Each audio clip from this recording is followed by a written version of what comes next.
Nous voilà de nouveau avec l'homme qui doit se connaître, qui doit se découvrir et qui doit devenir dans sa conscience lui-même l'univers. Nous avons mentionné à peine quelques faits qui le concernent, l'homme et ses corps, comment il arrive sur la terre, comment il part de la terre, comment il produit et comment il est la cause de ses actions. Mais nous pourrons l'étudier à l'infini et nous aurons la difficulté de finir avec cette étude sur l'homme. Nous allons jeter un coup d'œil aujourd'hui sur l'homme dans le processus d'évolution à partir du moment où il devient conscient qu'il est un homme.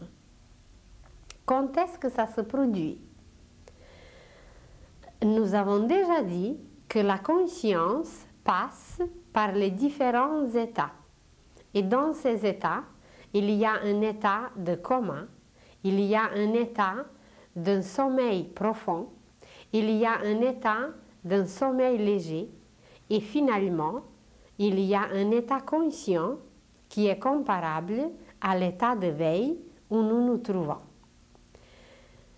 L'homme lui-même peut passer par tous ces états, mais aussi chaque règne inférieur représente en même temps un état de conscience en nous.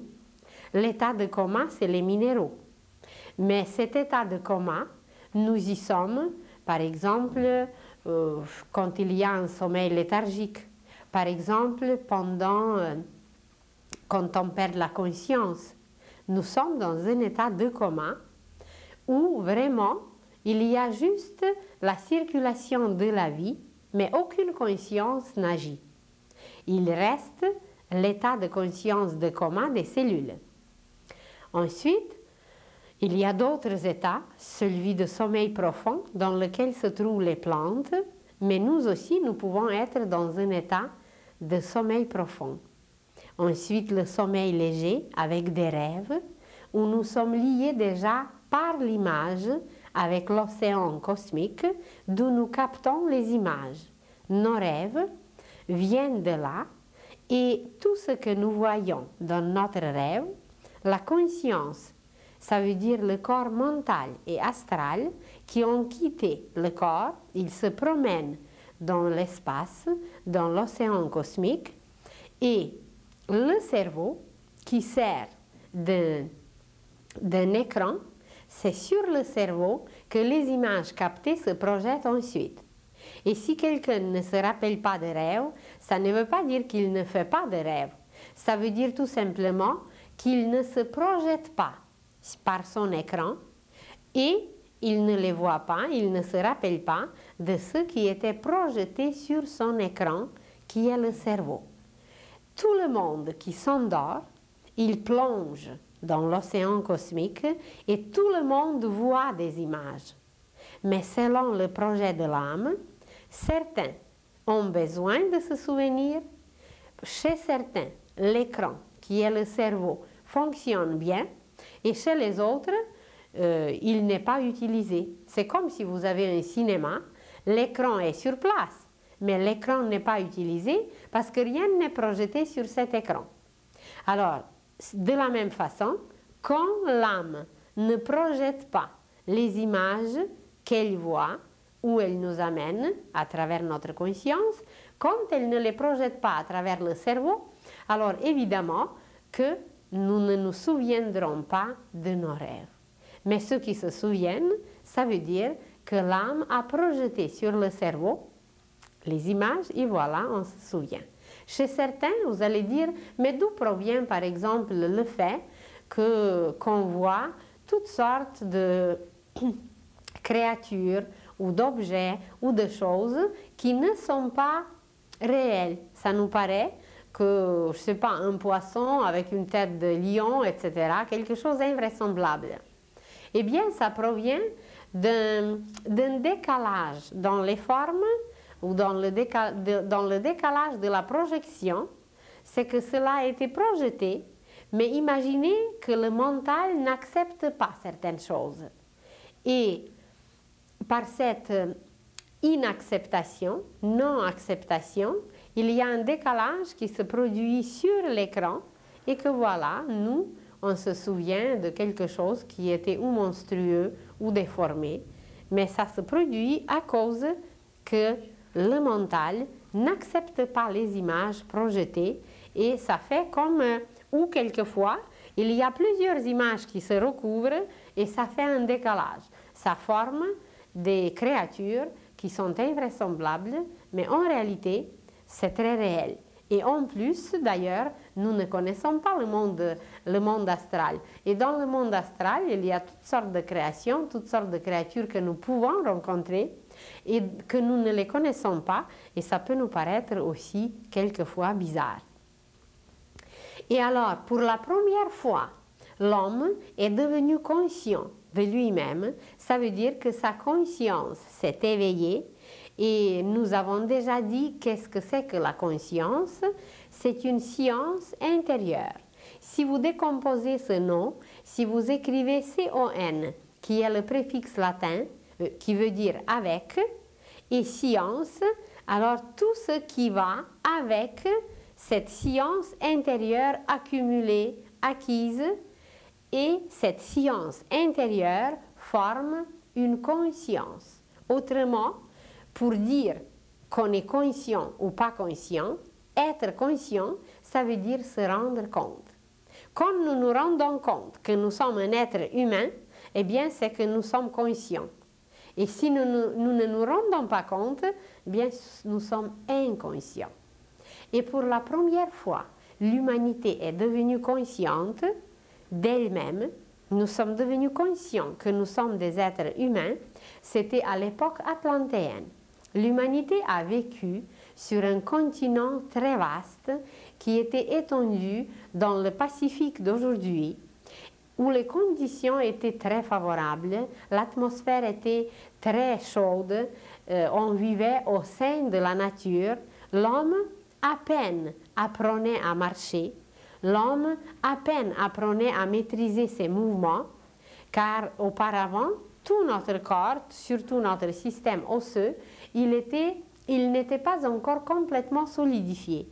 Et voilà, c'est sur cet continent que l'homme a appris à marcher, que l'homme a appris à se maîtriser au niveau physique, et c'est là que nous sommes devenus conscients de nous-mêmes, que l'homme, c'est un être qui peut réfléchir, qui peut agir, qui peut sentir, et c'est à partir de cette époque lémurienne, à peu près de sa moitié, que nous sommes devenus conscients que nous sommes les êtres humains. Mais l'éveil de la conscience, pour arriver à saisir que nous sommes des créatures divines, et pour quel but nous étions créés, et d'utiliser toutes les forces créatrices qui existent dans l'univers, cet éveil de la conscience est extrêmement lent. Et imaginez que depuis des milliers et des milliers d'années, où nous sommes quand même devenus déjà conscients de ce que nous sommes, jusqu'à aujourd'hui, ça nous a pris donc des milliers et des milliers d'années pour se rendre compte que nous sommes capables de plus. Non seulement d'être conscients, bon, ben, je suis un être humain, mais je suis un fils divin. Je suis un citoyen de l'univers, je suis capable de créer, je suis capable de faire des miracles, des merveilles inimaginables. Bien, ça nous a pris des milliers d'années. Ça ne veut pas dire que nous sommes déjà capables de le faire, mais qu'on se rend compte qu'on pourrait le faire. Alors ça nous a pris des milliers et des milliers d'années et des milliers de vies. C'est parce qu'à travers la matière physique, la matière solide, l'âme a la difficulté d'utiliser son rythme, de se manifester et de s'extérioriser. Et alors aujourd'hui, pour la première fois, les humains se posent la question d'où je suis, vers où je me dirige, pourquoi je suis venu. Et il y a des choses inimaginables de connaître, de réaliser, d'apprendre. Et nous sommes encore, avec toutes nos inventions déjà et avec tout notre progrès apparent, nous sommes encore au niveau cosmique comme des enfants. Pas peut-être comme, mais vraiment des enfants, parce que nous ne sommes capables presque de rien. Mais à peine aujourd'hui, on se pose ces questions, eh bien, j'aimerais un peu plus. Je vous ai dit peut-être déjà que j'ai lu un jour une série de volumes, 56 livres sur la vie des génies. Et j'étais tellement fascinée, j'étais tellement impressionnée par ces livres, par ces êtres, que je me suis dit, mais comment se fait-il que toute l'humanité n'est pas comme ça? Où sont les causes que nous ne sommes pas pareils comme ces hommes? Pourquoi Kepler a pu calculer les voies entre les planètes? Pourquoi il a pu donner des calculs invraisemblables pour des siècles et des siècles? Mais pourquoi pas les autres? Pourquoi il y a un qui fait une invention qui sert les humains pendant des vies et des vies et des siècles, et pourquoi pas les autres? C'est ou qu'ils sont plus paresseux, ou qu'ils sont plus ignorants, mais je ne crois pas qu'on n'est pas capable. On est capable, mais on n'est pas arrivé là. C'est comme si on sait qu'un enfant, quand il va grandir, eh bien, il sera capable d'avoir des enfants, de fonder son foyer, de bâtir les maisons et de faire des merveilles. Mais quand il est petit, eh bien, personne ne s'attend qu'il va faire tout ça parce qu'il n'est pas capable. Alors nous, c'est un peu semblable que les êtres invisibles, le monde invisible, il attend pour qu'on grandisse et pour qu'on puisse vraiment réaliser des choses inouïes, bien parce que pour l'instant, on n'est pas capable. Mais déjà, si nous pouvons nous demander qui est Dieu, si nous pouvons nous demander qui nous sommes, d'où nous sommes, vers où nous allons, c'est déjà tout un avantage parce qu'il y a un siècle, on n'aurait pas pu poser ces questions. Et ceux qui posaient les questions, ils étaient ou martyrisés, ou brûlés, ou considérés comme des sorciers, ou comme des êtres complètement hors de tout contexte humain, parce que ce n'était pas encore l'époque. Mais comme les courants du Verseau sont extrêmement puissants, comme ils nous apportent des énergies nouvelles, d'une puissance irrésistible, alors dans notre conscience, qui est liée à la pensée, qui est liée à la philosophie, qui est liée à la science, mais pas la science physique, sur les souris, sur les maringouins ou sur les crapauds, mais une science éternelle, une science qui s'appelle la science initiatique. Ça veut dire la science intérieure. Alors que nous pouvons nous poser déjà ces questions, c'est qu'il y a quelque chose qui bouge, il y a quelque chose qui nous oblige de se poser ces questions. Alors pour arriver à se poser seulement ces questions, nous allons regarder une petite image. Et cette petite image représente la pyramide de l'évolution humaine. On s'est dit la dernière fois que le mot principal, que le verbe principal, que l'action principale, c'est de créer. Et nous trouvons cette créativité au dernier degré de l'évolution humaine sur la Terre. Et si nous regardons cette pyramide, vous voyez qu'elle est composée de 7 degrés, de 7 marches. Et depuis cette époque lémurienne dont on parle, où l'homme est devenu conscient de lui-même, il était conscient qu'il est un homme. Il savait qu'il pense, il savait qu'il sent et il savait qu'il agit. Donc les 3 parties étaient présentes et voilà, le premier degré sur cette pyramide, ici plus bas, c'est marqué « se nourrir ». La première marche, la base de la pyramide, qui nous permet de devenir conscients que nous sommes un homme, c'est de se nourrir. C'est tout simplement d'entretenir le courant de la vie dont on a parlé, qui est enraciné dans le cœur, de nourrir le sang, où l'âme est siégée, et que voilà, la circulation se fait, la pulsation s'accomplit, et que le rythme de l'âme, petit à petit, mais tellement petit à petit que c'est inimaginable, commence à s'installer en nous. Et voilà, se nourrir, c'est la base de la pyramide, et si cette base n'est pas là, même un grand savant, même un grand génie ne pourra rien faire, parce que s'il n'est pas nourri, son cerveau ne pourra pas fonctionner. Alors la base, la première base, c'est de se nourrir. Il y avait un Italien qui s'appelait Antonio. Et cet Antonio était au bord de la route. Et sur cette route se promenait un sage. Comme les sages, ils n'ont rien à faire, alors ils se promènent souvent. Et il rencontre Antonio. Bien, il lui dit « Bonjour Antonio, que fais-tu » Et Antonio, il cassait les pierres. Alors il dit « Eh bien, moi, je casse les pierres. » Et le sage dit « Mais pourquoi tu casses les pierres ?»« Bien, pour avoir de l'argent. » « Et pourquoi tu as besoin d'avoir l'argent? »« Bien, pour acheter de la nourriture. »« Et pourquoi as-tu besoin de la nourriture? » Pour avoir des forces. « Et pourquoi as-tu besoin des forces? » Pour casser les pierres. Alors, ça nous paraît que c'est un cercle duquel on ne peut pas sortir, mais un jour nous parlerons comment ce cercle est en nous et comment on peut sortir de ce cercle. Mais à travers ce cercle, disons, on est enchaîné sur cette première marche de la pyramide de se nourrir. Et si nous regardons encore aujourd'hui le monde entier, eh bien vous verrez, nous verrons, que 2/3 du monde ne sont pas sortis encore de cette marche. Que 2/3 du monde sont encore dans la famine et ils ne sont pas nourris. Alors comment voulez-vous qu'ils poursuivent leur chemin et qu'ils s'occupent des choses philosophiques, ésotériques et autres s'ils ne sont pas nourris? Alors la première marche, nous y sommes encore, nous y restons encore jusqu'à ce qu'on sera suffisamment nourris pour pouvoir aller plus loin. Mais ce n'est pas quand même toute la terre qui reste sur cette première marche. Il y a une autre partie qui est peut-être même plus grande que la première, mais les premiers y sont aussi. Là, sur la deuxième marche, c'est se protéger. Se protéger, à l'époque de la tribu, des tribus, c'était toute une autre affaire.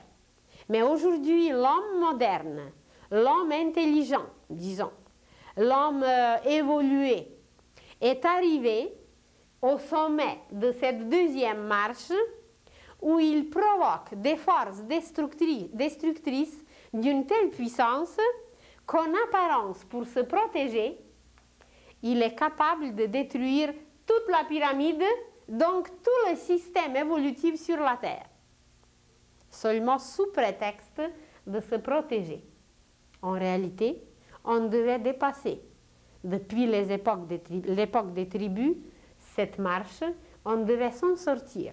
Eh bien non, c'est ancré tellement dans la conscience de l'homme, se protéger, cet instinct animal, il est tellement en nous qu'aujourd'hui, non seulement les nations, les tribus, mais la terre entière, elle ne se nourrit que de cela. Les uns veulent se protéger contre les autres, même on commence à se protéger contre les extraterrestres, et que voilà, la majorité des humains est encore sur la deuxième marche, se protéger. Et toutes les guerres, et toutes les armes, et tout ce qui existe sur ce niveau, et je me demande si ce n'est pas une des causes que la plupart ne sont pas sortis encore de la première marche, ça veut dire à cause des armes et des canons et des bombes, qui demandent quand même les moyens de les faire, c'est que les humains ne peuvent pas se nourrir, parce qu'on les prive de l'essentiel pour se protéger. Alors les uns sont repoussés et gardés sur la première marche, on ne leur permet pas de continuer parce qu'on les prive bien de l'essentiel, de la nourriture. Alors voyez, l'humanité entière, presque entière, majoritaire, se trouve encore aujourd'hui sur les 2 premières marches de l'évolution et ça dure déjà des millions et des millions d'années. Et nous, les Américains, les grands, les plus évolués, les plus dans le progrès, où nous sommes, bien la 3e marche, c'est se rassasier. L'Amérique, elle est la seule, avec quelques pays occidentaux en Europe, elle est la seule où la majorité peut dire qu'on est rassasié.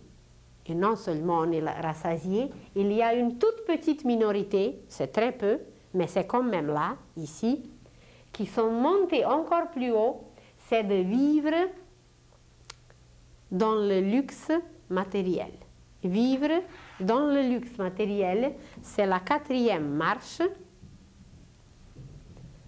mais c'est une minorité tellement minuscule, vivre dans le luxe matériel tellement minuscule que on ne peut même pas comparer avec le reste, parce que la majorité, c'est se nourrir et se protéger. Et puis, un tiers, où l'Amérique du Nord surtout, est majoritaire, absolument majoritaire, c'est se rassasier. On est rassasié ici. Et il y a une toute petite partie, très minuscule, qui est arrivée un peu plus haut, c'est de vivre le luxe matériel, qui peut être vu d'ailleurs seulement en Amérique. C'est 3 voitures dans la cour, 3 chalets à la campagne, 3 télévisions à la maison, et puis beaucoup d'autres choses qu'on abuse, qu'on gaspille. Tous les cadeaux, la moitié des cadeaux qu'on a reçus à Noël, le lendemain c'est dans la poubelle. Alors c'est ça, c'est le luxe matériel, c'est les abus. Et je me demande si ce n'est pas aussi un peu au détriment de ceux qui souffrent, de ceux qui n'ont pas et de ceux qui sont dans les privations. Et cette partie qui vit dans le luxe matériel, ce n'est même pas 5% de la Terre. Alors, vous vous rendez compte que 90, 95 ou même plus, eh bien, c'est 3 autres marches. Alors, on n'est même pas arrivé à la moitié. La majorité n'est même pas arrivée à la moitié. On reste sur les marches d'en bas, à la base de la pyramide, et 2 tiers du monde à la première marche. Et la Terre entière à la 2e marche par le fait de produire les armes sous prétexte de se protéger. Mais de se protéger contre qui? Dieu seul sait, contre soi-même. Alors, pendant tous ces degrés, évidemment, aucune question d'origine, d'où nous sommes, où nous nous dirigeons, vers où nous allons, évidemment, on n'a ni le temps, ni le cerveau libre, ni les moyens, ni l'intelligence de se poser une question, bien, pourquoi nous sommes ici, pourquoi c'est ainsi, on ne peut pas s'occuper de la philosophie, des sciences initiatiques et d'autres choses si nous nous trouvons sur ces marches. Pour se poser ces questions, il faut arriver à la marche suivante, qui est la 5e, et c'est sur cette marche, sur ce degré, qui se trouve la science, la philosophie, mais intérieure. Ce n'est pas de s'occuper des souris dans un laboratoire. C'est une science intérieure, c'est ce dont on dit la conscience. La science intérieure qui nous permet de se poser des questions existentielles, des questions qui nous mènent à une réponse universelle, qui nous mènent aux lois universelles et qui nous mènent à changer complètement la façon de vivre. Et c'est seulement sur cette 5e marche que nous devenons des êtres raisonnables et que l'intelligence, qui n'est pas l'intellect, l'intelligence, c'est l'âme, c'est la propriété de l'âme. Et l'intellect, c'est le mental, c'est la propriété du mental. Alors que l'intelligence intérieure, l'intelligence de l'âme, commence à se diffuser, à se manifester, et qu'un être peut devenir un serviteur. Vous prenez Mère Teresa. Elle n'est pas riche. Elle n'est pas, je ne sais pas, quelque chose à part. Elle est une femme en apparence la plus ordinaire. Mais intérieurement, elle est extraordinaire parce qu'elle vit sa science intérieure, sa conscience, et elle vit sa philosophie, une sagesse si vous voulez. Et puis, bien, elle est parvenue peut-être jusque-là. Vous prenez Padre Pio, qui était un être exceptionnel, qui n'était pas un grand scientifique extérieur, mais qui possédait une puissance que le Vatican entier ne savait plus quoi faire avec lui, qui guérissait comme ça, comme Jésus, qui avait les stigmates sur les mains et que la science n'arrivait pas à comprendre comment se fait-il que voilà, ça saigne, ça ne s'affecte pas, et puis c'est toujours là, les plaies sont toujours là, et puis voilà, c'est comme ça. Et dès que la foule était un peu trop serrée autour de lui, hop, il se soulevait et il lévitait au-dessus de la foule. Ce sont des choses que la science extérieure ne peut pas encore expliquer. Mais la science intérieure, elle le reconnaît, elle a une foi, et c'est une évidence que voilà, des choses comme ça existent dans notre monde, dans notre siècle, au sein de l'Église. Il y a d'autres choses qu'on peut mentionner qui existent déjà. Au Vatican, il y a un prêtre jeune qui a inventé un appareil, parce qu'il est aussi dans cette science. Il a inventé un appareil qui capte les ondes du passé. Vous regardez à la télévision une émission qui a été enregistrée pendant les Jeux Olympiques. Ça fait déjà des années que c'était enregistré. Comment se fait-il qu'on peut la regarder 15 ans après?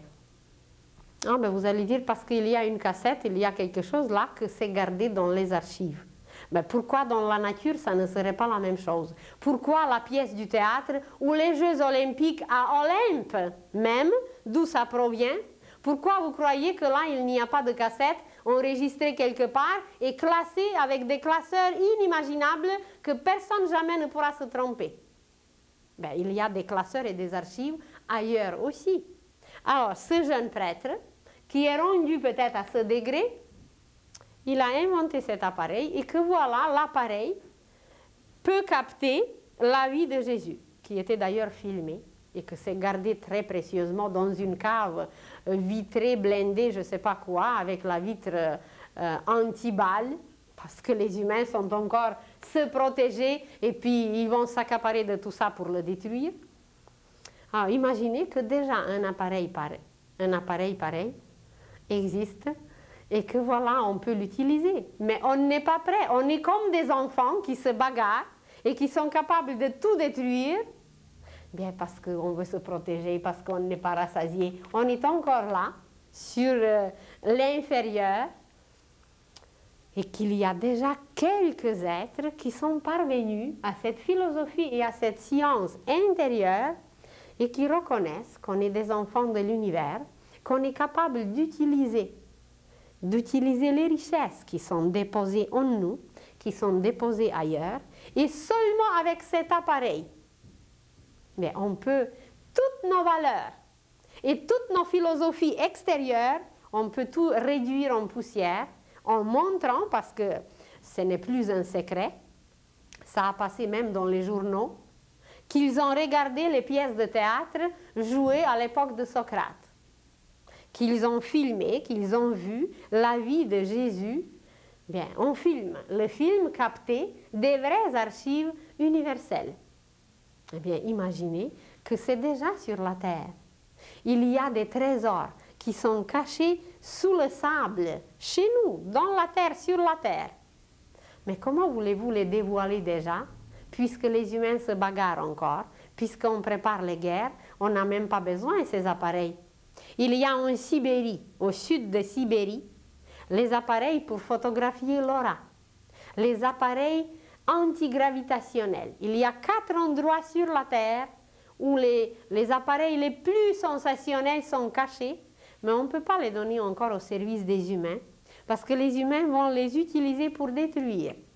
On n'est pas encore compris que ce qu'il faut, c'est construire. Alors voilà, on est rendu quelques-uns à ce 5e degré, qui est le degré de la science. Mais je ne vous dis pas de la science extérieure, de la science intérieure, de la science de l'homme, de la science de l'origine de l'homme. C'est très bien, c'est extraordinaire qu'on étudie quand même les souris. Comment les petites souris naissent, dans quelles conditions, comment. Mais j'ai l'impression qu'on s'occupe un peu moins comment les bébés humains naissent. Parce qu'il y a une science prodigieuse pour les naissances humaines, je vous en avais déjà parlé, et ça va être très bientôt établi dans plusieurs pays. Il y a cette science sur l'éducation prénatale, sur le travail avec l'âme humaine qui veut s'incarner, mais de ça, il n'y a personne qui s'occupe. Des souris, bon, ça va, c'est très bien. C'est bien de savoir que la souris meurt si on la nourrit de la farine blanche pendant 8 jours. C'est extraordinaire. Mais alors, pourquoi on nourrit les humains avec la farine blanche? Si la souris meurt, ça veut dire qu'il y a en nous aussi quelque chose qui meurt. Mais la conclusion n'est pas encore tirée. J'espère qu'elle va être bientôt tirée et qu'on ne nourrira plus les humains avec la farine blanche et ce qui est le meilleur, on donne aux pourceaux. Mais on fera l'inverse. On prendra le meilleur pour nous et puis le reste, ben, on donnera là où il faut. Alors, c'est seulement après ce 4e degré où l'homme était gavé, excusez-moi le mot, l'homme était gavé de tout, qu'il arrive par la suite à se demander, à se poser les questions sur des vraies valeurs. Vous prenez le mouvement des hippies, tout le monde les connaît, les a connus, surtout ici en Amérique. Les hippies, c'était les enfants de ce 4e degré qui ont vécu dans le luxe matériel et qui ont compris que ce luxe matériel, c'est un zéro et que ça n'apporte absolument rien. Et quelques-uns peut-être qui étaient les plus forts, qui n'ont pas succombé aux drogues et qui n'ont pas succombé à d'autres formes de drogue pour s'abasourdir au complet, qu'ils sont parvenus à se poser les questions, à monter un peu plus haut, à s'éveiller à cette science universelle et à répandre la vraie paix, car leur but, c'était de répandre la paix. Mais il y avait encore certaines lacunes, il y avait certaines faiblesses, et que peut-être tous ne sont pas parvenus à monter, parce que pour monter, il faut un effort. Littéralement, ou dans le sens figuré, il faut un effort. Et prochainement, vous verrez une autre montagne, une autre façon, comment l'humanité s'achemine et comment elle monte. Ça, c'est graphique. Cette pyramide, elle est graphique. Mais vous verrez, bientôt on parlera d'une spirale. Et vous verrez une montagne, et vous verrez sur cette montagne qu'il y a 2 façons de monter. On peut monter en faisant les cercles autour de la montagne, mais on peut aussi monter tout droit, comme vous voyez sur les films, dans les films, monter les alpinistes.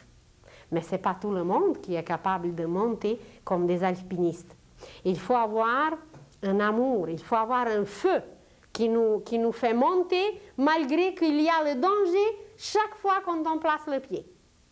Alors c'est pareil, dans l'évolution, il y a des êtres amoureux de cet alpinisme spirituel sublime et ils montent pour montrer le chemin aux autres, pour éclairer le chemin, car aujourd'hui, tous ceux qui ne voudront pas monter, ben, ils ne pourront pas monter, tout simplement, ils seront éliminés, ils monteront ailleurs.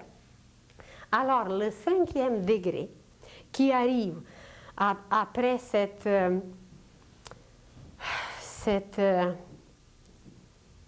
qu'on était rassasié vraiment de tout ce qui est matériel. On a vécu dans une surabondance, comme ici en Amérique. Vous le savez peut-être, la plupart, que je viens de Russie.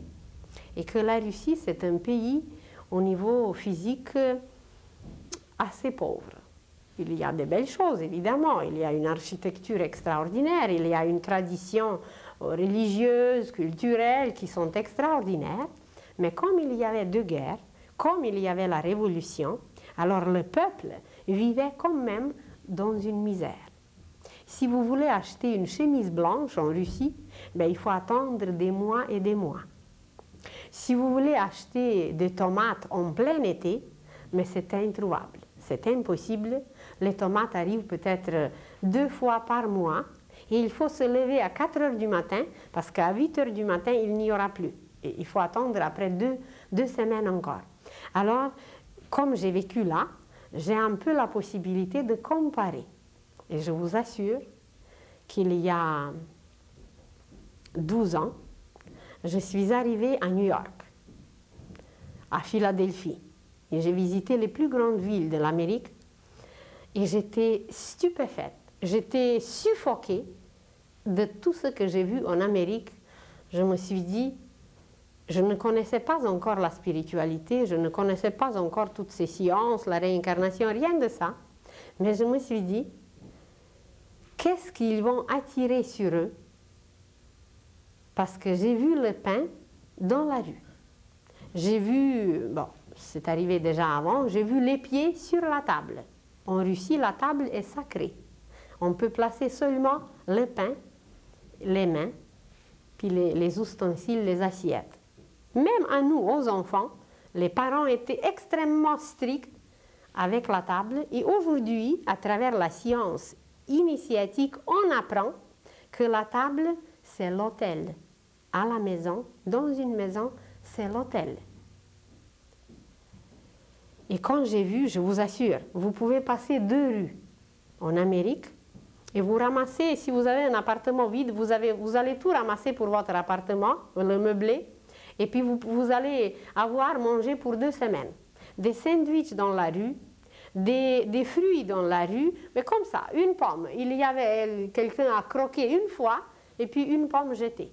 Et vous faites quelques pas, vous trouvez une cuillère, vous faites quelques pas, vous trouvez la glace, la crème glacée fondue, encore quelques pas, vous trouvez la moitié d'une boîte remplie de biscuits. Un peu plus loin, vous trouvez un tapis qui était jeté, mais un tapis qu'en Europe, il peut servir encore des années. Bon, c'est leur affaire évidemment, mais c'est choquant pour un Européen de se comporter de cette façon, surtout envers le pain. C'est inimaginable. Alors, qu'est-ce qu'on va attirer avec ce comportement? Je ne sais pas. De toute façon, il y a d'autres qui s'occupent de ça. Mais je vous dis seulement que c'est un pays d'une surabondance. Et comme par la suite, je suis venue au Canada, la situation au Canada, elle est un tout petit peu meilleure. Il y a un peu plus de respect envers les choses sacrées, envers les choses divines. Il y a un peu plus de respect, il y a un peu plus de sens de l'amour ou le sens du sacré. Et mes parents présentement vivent en Tchécoslovaquie.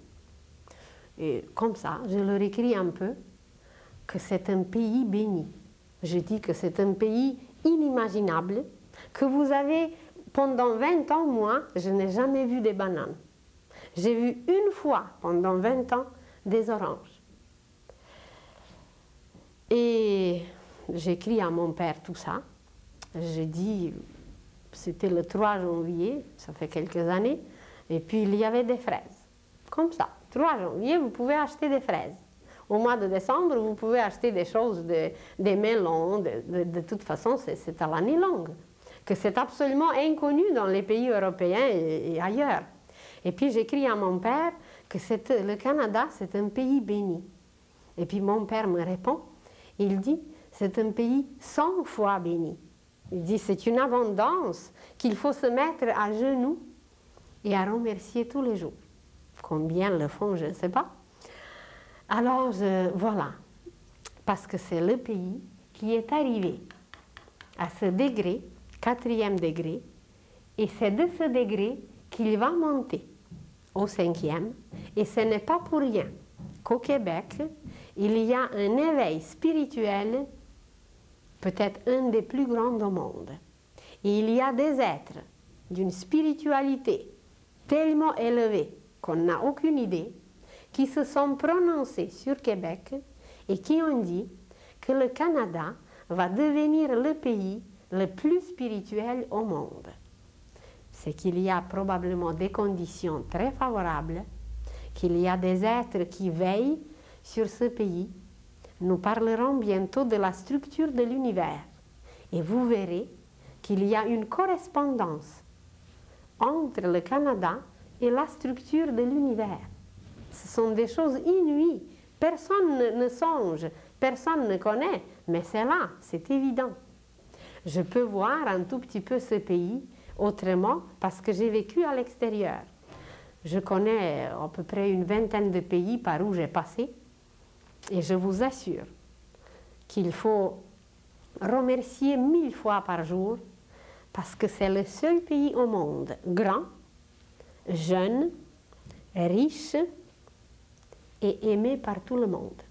Comme par les capitalistes, autant par les communistes, c'est un pays estimé et aimé partout, et ce n'est pas le cas des autres pays grands, jeunes et riches. Les riches ne sont pas toujours aimés. Les jeunes, des fois oui, des fois non. Et grands, c'est pareil. Alors, j'aimerais beaucoup souligner, surtout à ceux qui n'ont pas sorti de ce pays et qui ne peuvent pas voir de l'extérieur, qu'il est grand, ce pays, qu'il est jeune, qu'il est riche, qu'il est pacifique. Ça, c'est une qualité extrêmement rare.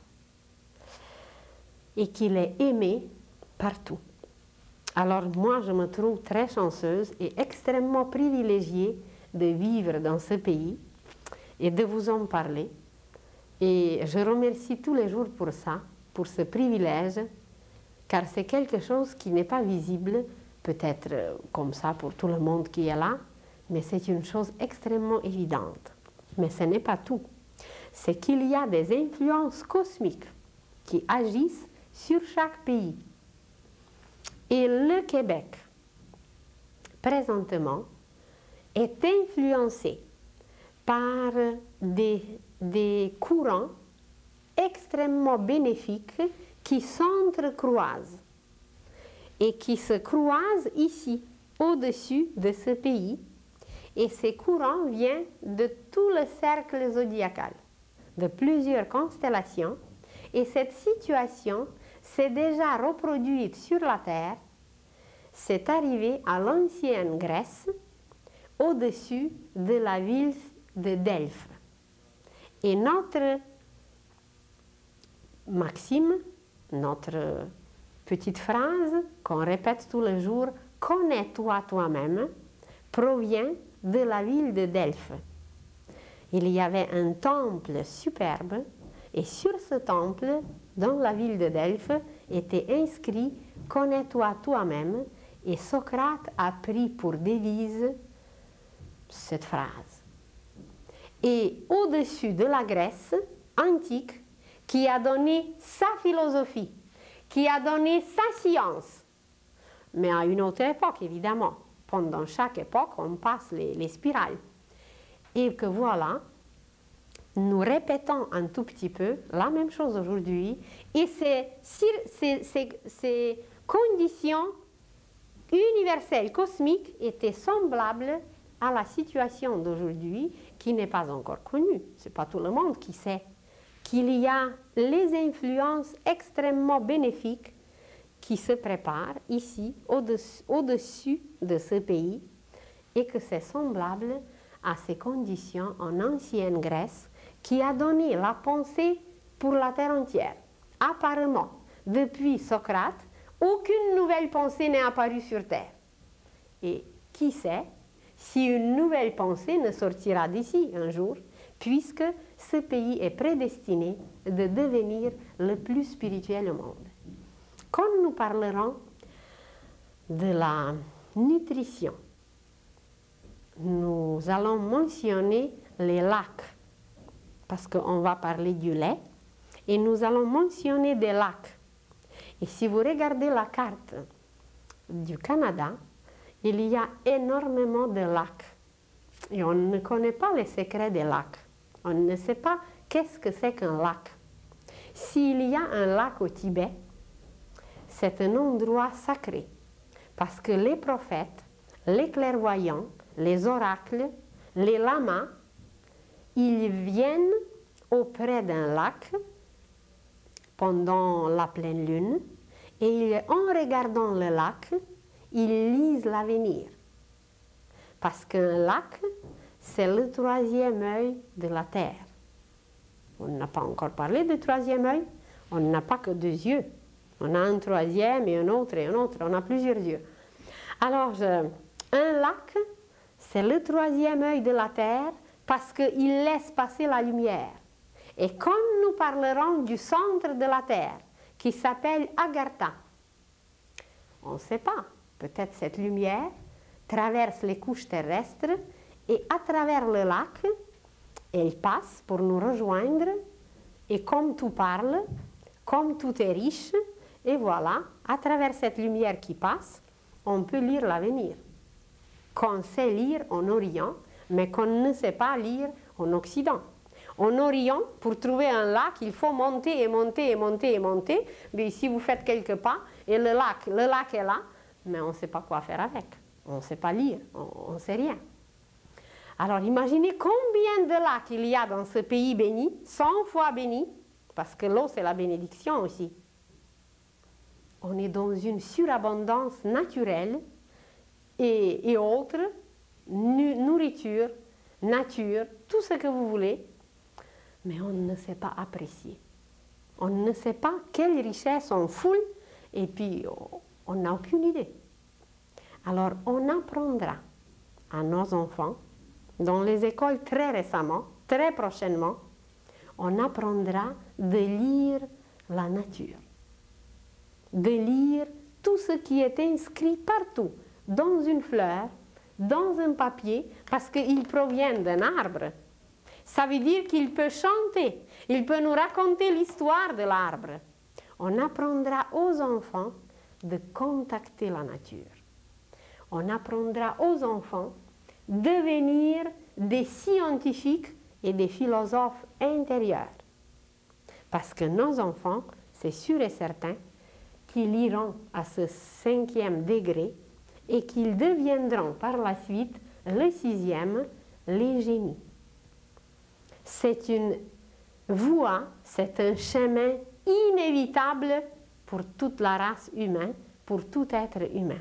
Et si nous nous bagarrons encore au 2e degré, ben c'est qu'on est ignorant, c'est qu'on est, je ne dirais pas d'autres mots parce qu'ils ne sont pas jolis, mais au moins on s'arrête là, qu'on est ignorant et qu'on ne connaît rien. Et au lieu d'ouvrir les yeux, on se ferme au complet et on ne veut rien.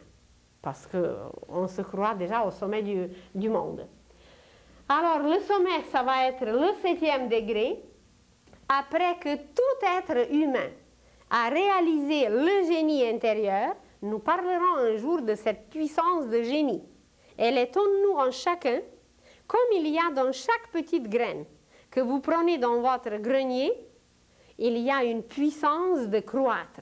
Vous le placez dans le sol et voilà, la petite graine commence à s'imbiber des forces et la première chose qui se produit, c'est une confusion. Si les scientifiques savaient parler aujourd'hui à la sémence, eh bien, ils constateront que ce qui se produit, c'est la confusion. Et si nous regardons la société aujourd'hui, il y a beaucoup de choses très confuses parce qu'il y a une germination. Il y a quelque chose de nouveau qui va éclore, qui va être propulsé. Et en apparence, ben, c'est une confusion, ce n'est pas intéressant, mais il faut passer à travers, il faut regarder dedans et voir ce qui se passe. Et quand cette germination se produit, c'est la puissance de génie qui vient d'éclore pour créer. Et de ce 6e degré de génie, on monte au 7e, qui est la créativité. Et la créativité, c'est quand une plante a atteint la surface du sol et elle a rejoint le soleil. Un être dans sa conscience, quand il est sorti de son obscurité intérieure, quand ça s'est éclairé devant ses yeux, alors il est dans la créativité, il est au soleil et il monte, comme un arbre, comme une plante. Mais avant d'y arriver, eh bien là, on est encore au sous-sol, au plus profond du sol, et on se bagarre, et on est dans l'obscurité, et puis on ne sait pas qu'au-dessus de notre tête, il y a du soleil, et c'est merveilleux, et c'est le printemps éternel. Alors voilà, très brièvement, ces degrés par lesquels inévitablement, il n'y a pas d'autre chemin, on peut stagner, évidemment. On peut rester dans les marécages, de ces degrés inférieurs autant qu'on veut. Encore des millénaires. Et il y en a sur Terre présentement, la majorité qui va encore patauger dans cette boue de ces degrés, qu'ils vont se encore bagarrer, mais ça ne sera pas sur Terre, ça sera ailleurs. Mais d'autres qui sont arrivés à cette clairière, qui ont perçu le soleil, eh bien, ils se dirigeront comme une plante. Il n'y a rien qui peut l'arrêter, il va monter et c'est tout. Et que voilà, de ce 5e degré, de cette force intérieure, on va pousser pour devenir toute la Terre. Tous les êtres sur la Terre deviendront d'abord génies, ou cette puissance qui nous fait grandir, va vraiment nous faire grandir, devenir génie, jusqu'à la création, jusqu'à la créativité qui va être exprimée pleinement, avec un potentiel plein. Alors voilà, c'est à nous encore. Ce qui est le plus extraordinaire, c'est qu'on nous laisse libres. Encore le mot libre. On nous laisse libres de bien vouloir monter, de bien vouloir continuer, ou de patauger autant qu'on veut, dans la souffrance, dans la misère, dans tous ces degrés inférieurs, de se bagarrer, de faire tout ce qu'on veut, et jusqu'à ce qu'on veut, jusqu'à ce qu'on a assez. Et quand on a assez, eh bien on monte. Et quand on a assez un autre degré, eh bien on monte encore. Et on monte encore, et vous allez dire, mais qu'est-ce qu'il arrive quand on va monter jusqu'au sommet? Ben, c'est qu'il y a une autre pyramide qui commence. Une pyramide inimaginable, une pyramide, ici c'était la Terre, et bien là, ça va être le système solaire. Il y a encore une base, évidemment.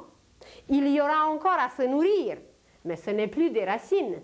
Ce n'est plus de se casser les ongles pour avoir quelques racines et de se bagarrer avec la tribu voisine pour avoir quelques mètres de terre de plus. Ça va être, je ne veux pas vous décevoir, ça va être encore une bagarre, mais de lumière et d'amour. Ça va être un amour au niveau du système solaire. Ça va être encore une nourriture, mais la lumière. Il y a quelque temps, ma fille, qui avait 4 ans et demi, elle me pose la question, elle dit « Maman, qu'est-ce que le ciel mange ?» On était dans la rue, je ne m'attendais pas du tout à une question pareille. Bien, je dis « Regarde, toi, tu bois du lait. La voiture que tu vois ici, elle boit l'essence. Eh bien, le ciel, il boit la lumière. » Alors, ma réponse était assez satisfaisante, j'étais fière un peu de moi. Je me suis dit, bien, il faut s'attendre maintenant à des questions inimaginables, et on fait quelques pas, et elle me dit, est-ce que le soleil meurt? Bien, je dis, oui, il peut mourir, mais ça dure tellement longtemps que c'est comme s'il ne mourait pas. Mais il dit, mais combien ça dure? Ben, je dis, c'est toute une éternité. Mais c'est quoi l'éternité? Je dis, imagine une montagne. Une montagne, mais immense, immense, la plus haute au monde. Ben, comment expliquer à un enfant l'éternité? Alors, imagine qu'il y a un oiseau qui vient toucher, qui vient frôler cette montagne avec son aile. Et il vient, bon, je dis, je ne sais pas si tu peux imaginer 100 ans. 100 ans, c'est un tout petit peu plus qu'une vie. Imagine un vieillard qui est déjà très vieux et qui a 100 ans.